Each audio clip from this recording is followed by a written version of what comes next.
ગુજરાતની પાવન ધરતી પર માતા ખોડિયારનો દિવ્ય અવતાર થયો. બાળપણથી જ તેમના ચહેરા પર અલૌકિક તેજ ઝળહળતું હતું.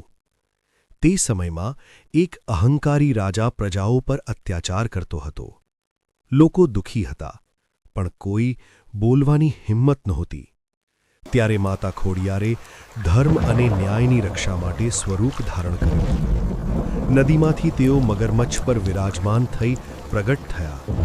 આકાશ ગર્જના કરતું હતું અને ધરતી કંપી ઉઠી. માતાની દિવ્ય શક્તિ જોઈ રાજા ભયભીત થઈ ગયો. તેણે ઘૂંટણીએ પડી ક્ષમા માંગી. માતા ખોડિયારે કહ્યું, જે સત્ય અને ભક્તિના માર્ગે ચાલશે તેની હું સદા રક્ષા કરીશ. આજ પણ માતા ખોડિયાર ભક્તોના દુઃખ હરનાર અને ન્યાય આપનાર દેવી તરીકે પૂજાય છે. જય માતા ખોડિયાર.